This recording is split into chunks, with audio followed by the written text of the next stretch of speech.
Today we have with us in the studio Venerable Bhikkhu Sanghasena from Ladakh. Ladakh, for your information, is the easternmost district of Jammu Kashmir state in the very northern part of India, in the western Himalayas, at an altitude of 11,000 to 25,000 feet above sea level. It has the highest motorable pass in the world and also one of the highest, if not the highest, airport in the world at 10,800 feet above sea level. Now, Venerable Sanghasena is on a visit to Sri Lanka. Could you tell us something about your Mahabodhi International Meditation Center, of which I had the privilege to be there for the foundation stone ceremony in 1991, when there was absolutely nothing, and how it grew and some of the activities that you're doing there? Thank you very much, Venerable. I'm very happy to be here this morning to share some words about the place I come from and the work we are trying to do in our place.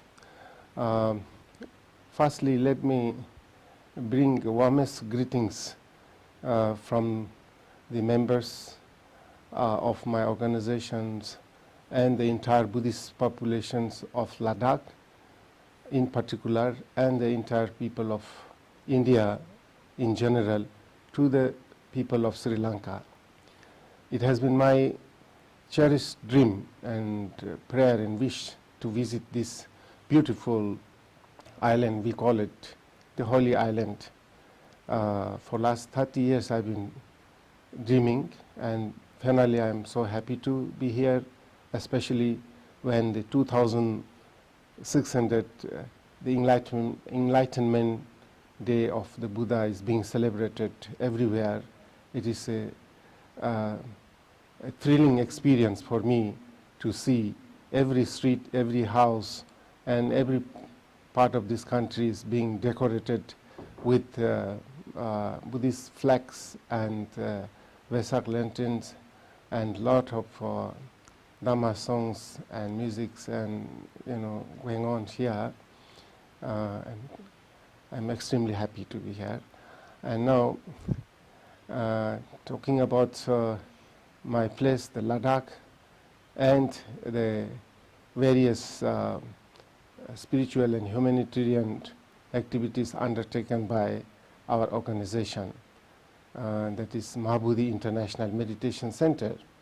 Though our organization carries the name Meditation Center, but it is not confined or limited to meditation learning or practice alone. We have taken a very wide range of welfare activities. As you have heard already, Ladakh has been a Buddhist land nearly 2,000 years. It is part of the Jammu and Kashmir state of India in the western Himalaya. It is believed that Buddhism went to Ladakh during the time of Emperor Ashoka via Kashmir, when the Kashmir was an important Buddhist learning center. And Buddhism went to Ladakh in the form of Theravada first, and then later on we have a strong influence of Tibetan Buddhism from Tibet, and today all the Buddhists in this area follow the Vajrayana tradition of Tibetan Buddhism, and our organization is the first Theravada center in this area. We have started our work there back in 1986 with forming a small group of people to discuss about the fundamental teachings of Buddha in a very practical way, based on this Pali Tripitaka teachings. And now that has been growing steadily, and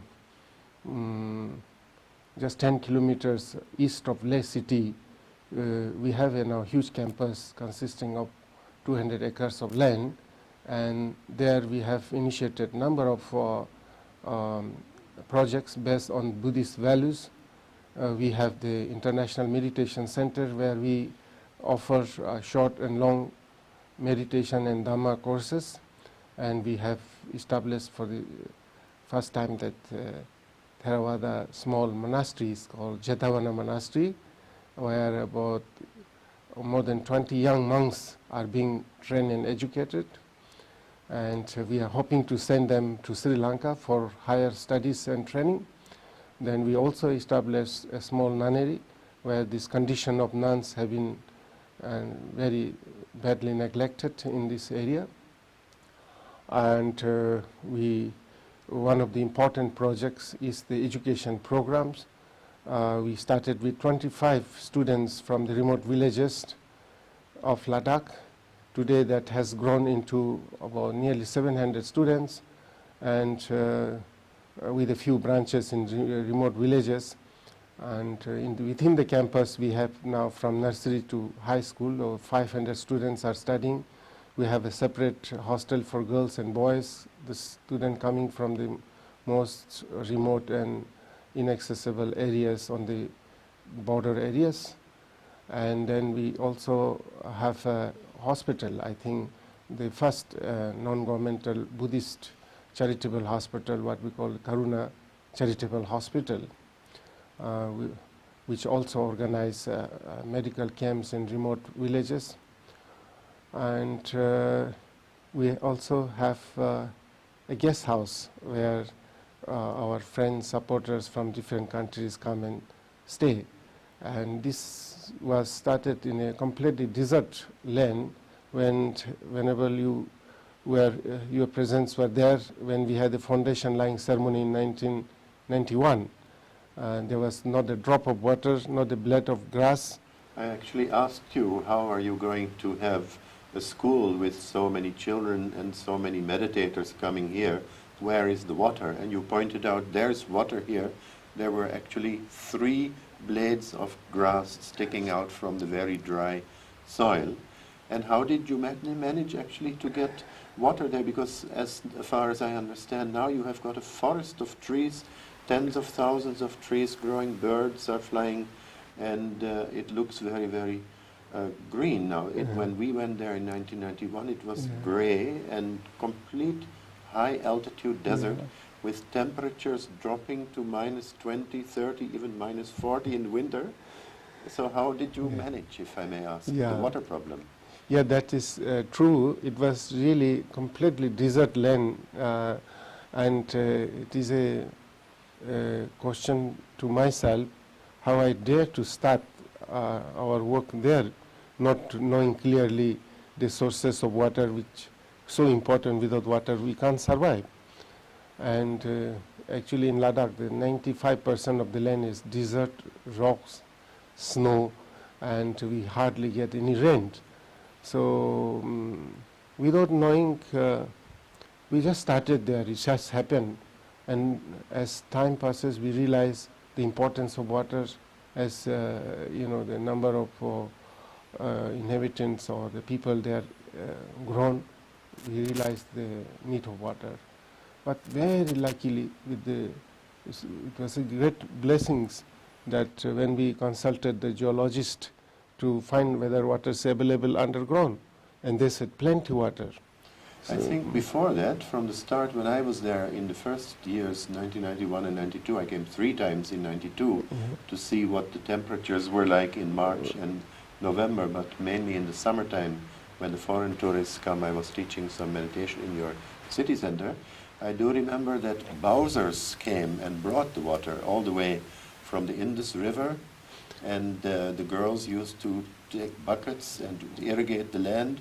And they had tanks where they stored the water, and they had ice-cold water to bathe. And that was the beginning.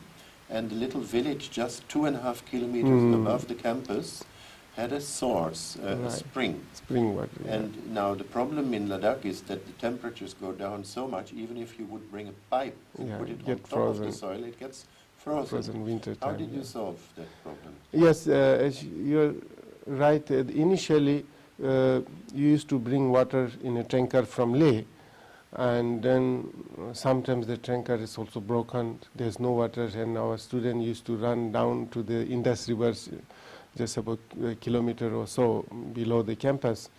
And we had a very hard time indeed. Those days we didn't have some trucks, motor, vehicles to bring. So we started with a lot of hardship, but I'm very happy to tell you now that we managed to put this what we call borewell pump. We pump the water from the ground, and we have built a big reservoir in the corner of the campus, and some generous devotees from Malaysia have supported these important water projects. Today, about more than nearly 500 people live in this campus, and the water is supplied to every wings. That is, several wings are there, like girl hostel, boys hostel, old age home, hostel for blind children, the school, the hospital, meditation center, nunnery, monasteries. All these have get sufficient water. The Ladakh experienced the maximum sunshine actually.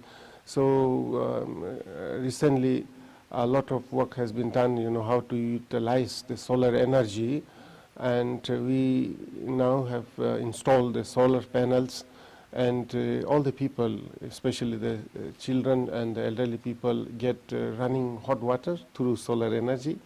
And also this water project is very well designed. During the winter time also the pipe doesn't get frozen.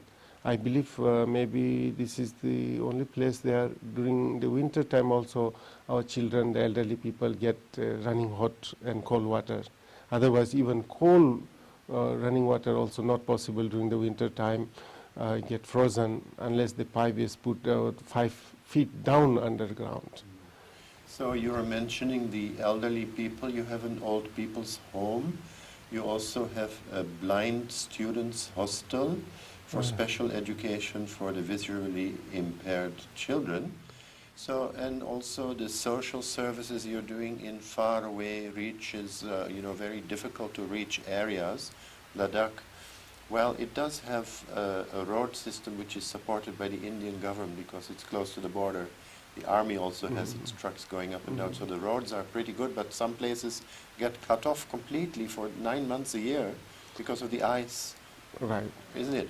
And so these children coming from very far, and the old ladies whom you're looking after, they found a home away from home, and they looked, when we can see some of those pictures of yours, very, very happy. And even the blind children are getting the education which they never had before. Yes, so that looks like a lot of karuna, compassion in action is going on there. Yes, that's to all the visitors. That is what the visitors say, that the compassion is put in practice in this campus. And you're right. I think the project for the visually impaired children is the first one, I think, only, and the first one for the entire area. Also, the home for the elderly homeless people is the first, and it's first kind of it's. And you are very right. The elderly people are really the happiest people in the campus we find. Because the children, the students always come and talk to them and caress right. them. Yes, they don't feel lonely. Yes, here in this campus, what we call is the Devachan family. Devachan is the name of the campus. That means something like Sukhavati, I think, Devachan. Right, that is the Sukhavati, yes. Devachan is the translation of this original Pali word Sukhavati. Yes. Yes, and here in this campus, the uniqueness of the campus is the integrated community where these elderly people are never allowed to, feel that they are kept isolated or separately like in other citizen home we find in other places or other countries. And also the children, sometimes we find the children are call it orphanage or put the children together and with no much interaction with others.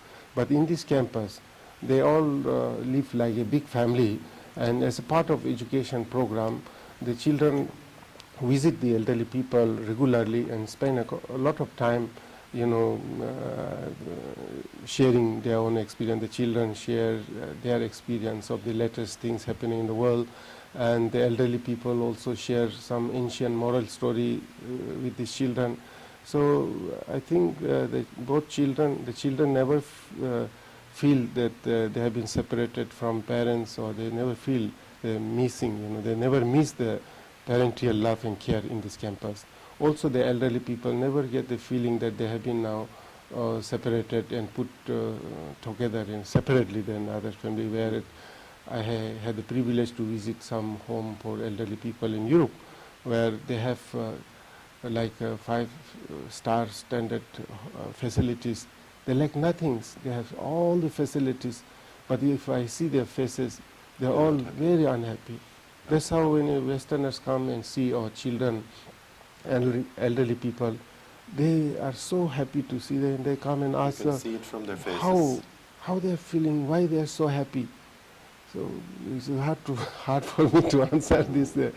And another thing which I saw in your slideshow presentation, which I witnessed when you gave a talk at the Peradeniya University Arts faculty, was that you gather together all the members in the campus, the young children and the staff, you know, the school teachers as well as the students, girls and boys. So you have about 500 to 700 people living on the campus, isn't it? Yes, in 500. the summertime. Yeah, in the summertime. And they come to a kind of assembly hall in the morning, and you actually do meditation and prayers and chanting in Pali as well as in Tibetan, or how do you start the day there? Yes, all these people who lived in the campus, they come together to the main meditation or the prayer hall in the campus, and every day we start with the chanting, generally in Pali. Sometimes also we do chanting in Ladakhi language, but generally we follow the Pali chanting. I think this is the only place where happened this Pali chanting in Ladakh area, yes. And there all the elderly people, even 4 or 5-year-old children, they all come together. So we first do this chanting, then they take the 3 refuse and 5 precepts, and then we recite some verses from Dhammapada, and then we have short meditation, and then short Dhamma talk, and then after that they disperse and start the day. And on Sundays and full moon days we have special programs. Also people from outside, they come and join our programs on meditation. As you said, you know, we call it the meditation in action, compassion in action. This is the motto of our organization. As I mentioned, that 95% of the land in Ladakh is desert, and summer is such a short period, just 3-4 months. Rest of the times are very cold and covered with snow, nothing grows. So there is a serious scarcity of vegetables, foods in Ladakh. I think 80-90% foods are imported from outside Ladakh. So now for last few years we have taken a project what we call greenhouse. And you know, greenhouse means we dig up the ground, make a kind of underground, and then we cover with the polythene and extract the sun heat. As I mentioned earlier, Ladakh experienced the strongest sunshine. So I think in the winter time, if I may interrupt, there's a very funny saying that if you put your head in the sun and your feet in the shade of a table, for instance, right, you can suffer a sunstroke and frostbite at the same time. Yeah, that's very true. It makes such an unbelievable difference if you are you put some parts of body, you know, in the shade or in head in the sun. So much different. The sunshine is so strong. So for last few years, we have been able to produce the fresh vegetable in the greenhouse, whereas in winter time, yeah. Whereas outside, the entire land is covered with white snow, and the temperature is dropping down to minus 20-25, and we are able to get fresh vegetables. And all those children or those who are living in the campus have been enjoying fresh vegetable for last few years, and this is becoming a training center, a model for others now. many people in other villages also copying, and we are helping, actually. We are helping to them to make a greenhouse in their villages. And these are some techniques that you invented yourself, or are the visitors who come from all over the world to Ladakh? Because now Ladakh has been put on the map. I think you're one of the persons who has helped to put Ladakh on the tourist map. And a lot of people are interested to help your organization. Also, they may give some input on alternative ways of, like solar energy and pumping water and then growing vegetables. Or is it all your own inventions? No, this greenhouse, like how to use solar energy, how to grow more better vegetables, and the greenhouse has been important issues in Ladakh for last several years. And of course, all the foreigners, they are very keen to support these kind of projects. They support, but this like greenhouse, these things are different. The one we are developing in Ladakh is different than the one you have in Europe. In Europe, you don't have underground. On the ground, you have some plastics house and all this. But here in Ladakh, that cannot work. This has to be underground or semi-underground. Only the upper portions with the polythene, that has to be exposed to the sun. Otherwise, it has to be in ground. And yes, the Westerners, the foreigners, are very keen. They are very supportive of this. They like to support and help us, as much as we can, self-reliance or producing something locally. Mm-hmm. That's very interesting. So you have education. You also have, like I saw, apples and what other fruit? Apricots. Apricot, yes. Apricot was a traditional tree the growing main fruit of yes, Ladakh, the apricot just and by apples. the side of the rivers. The Indus River Valley was studded with apricot trees, and they grow in the summertime. I've actually plucked them myself and eaten the freshest apricot ever. Yeah. And then they are dried in the sun and kept for the whole year. Right. So yes, this is something regarding your agricultural products and feeding the children with fresh vegetables. But how are you being supported in general for the upkeep of the center and the food and things? Is it like in Sri Lanka, people are used to, when there are monks, people bring dana, they give food to the monks, but here you have 500 people living together. How do you manage that? If I may The ask? first question, the plantation of trees, as we mentioned earlier, when we started our activities in the campus, it was completely desert. Not a single tree was there. Now, since then, we have been planting thousands of trees every year, knowing well that maybe 30–40% trees will die up. So this summer also we have planted 5,000 trees and 1,000 apple and apricot trees. Now this campus is getting filled with varieties of trees, flowers, especially apple and apricots. So this is something, again, becoming a model to how to cultivate the desert land or useless land, or kind of self-sufficiencies in the direction of self-reliance. Now, to your question, in the traditional Buddhist countries like Sri Lanka, when the Sangha members are living, lay people bring and offer the basic requisite. They bring food and other things, but it's different in Ladakh, and especially in our case, we are being the first Theravada center there. We have to depend totally on the donation from, especially from overseas. And though we are trying very hard to create something income-generating projects, but it is going to take a long time. Still, we are almost totally depend on the donation, mostly from individual, those who come to the campus, or I travel to the countries and talk about, and many people appreciating our work. They like to sponsor the education of a child, adopting a child, which costs about $500–600 for a child, which takes care of the entire per year, everything. And even the monks and nuns have to have some sponsors, the students especially. So we are trying. It will take some time. So still, we are in need of the support for some more times. Yes.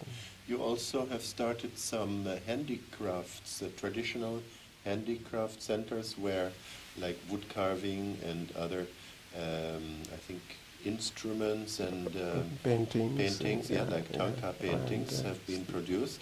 Are they for sale, for instance, there? Is that an income-generating project, or is it to supply these things for the... Yeah, actually, this initially we conceived this idea to help the dropout students.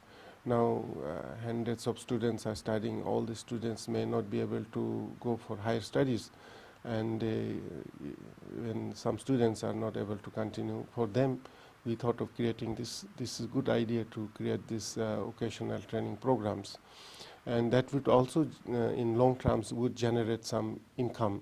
But these are all initial level, and I think eventually this will be a very good project to preserve our arts, culture, music, as well as to generate some income to support the various projects.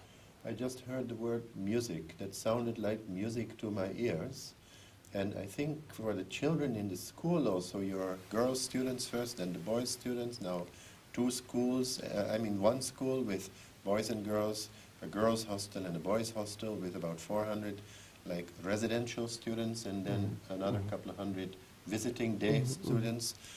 They also have activities like a band, I think, and music, right. and sometimes they perform in public functions, like the India Independence Day on 26th of January, and then it seems they are getting sometimes the first prize, or usually the first prize. Usually first prize, Yes, you are right, especially those children who live in campus have more time to participate in extracurricular programs.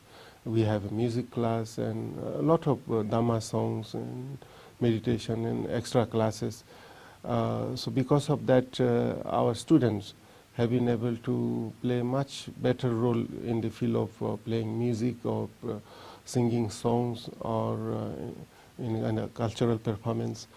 For example, I think in Ladakh, our students comes the first when we talk about the presentation of cultural programs.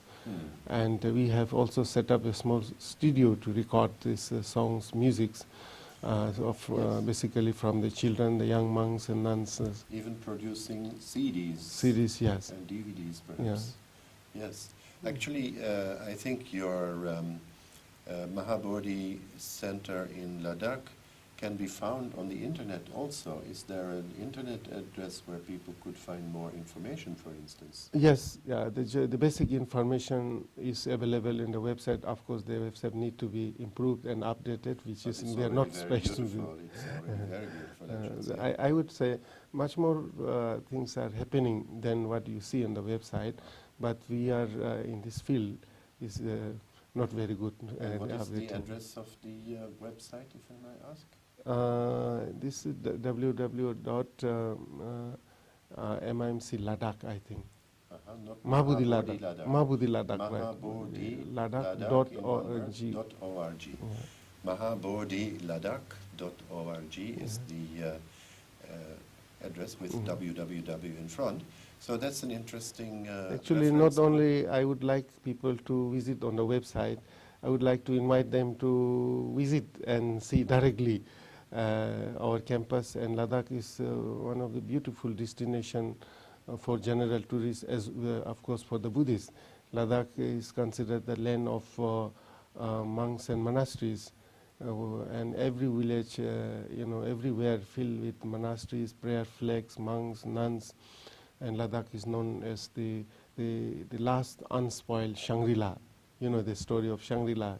Ladakh is considered Shangri-La. Yes. And for our viewers in Sri Lanka, I think it is also important to know what may be the best suitable time for people who are coming from a tropical climate, because what we were mentioning several times, the 25 degrees below zero temperatures may not be so attractive to Sri Lankans, but actually speaking, the difference between winter and summertime is vast. And I have had several exposures in my 9 visits to Ladakh. I usually went in, well, the first time was actually June.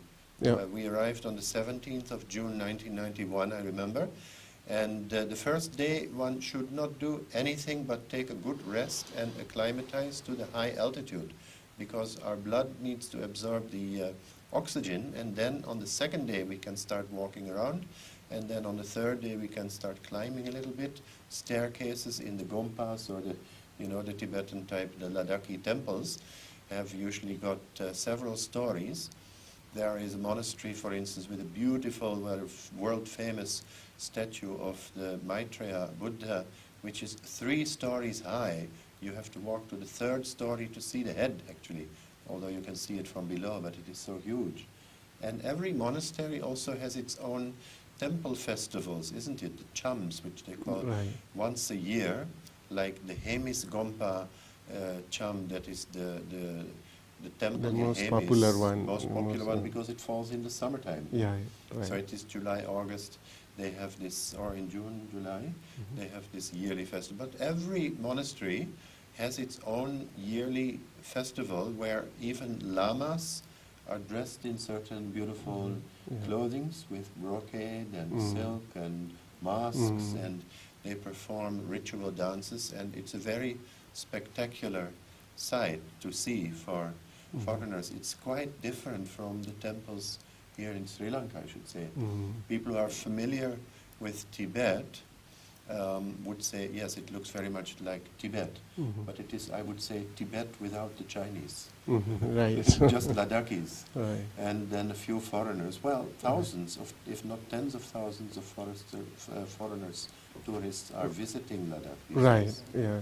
So, Venerable Sangasena from Ladakh Mahabodhi International Meditation Center, I would like to thank you very much for all the kind explanations and very clear information that you have given about the center that you have established in the very high altitude desert valley called Devachan or Sukhavati, the Mahabodhi International Meditation Center, which is not just meditation as we know it, but also meditation put into practice in daily life, and with the emphasis on education and integrated education into the lives of these boys and girls who have come in their hundreds to your beautiful valley.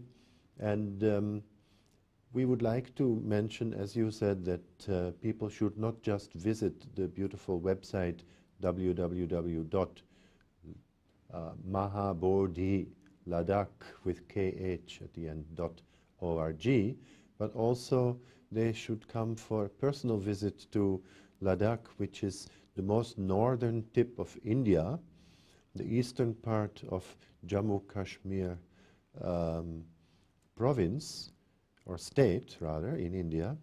And it has its own airport, which is situated 10,800 feet above sea level, and it's only 1 hour's flight from Delhi.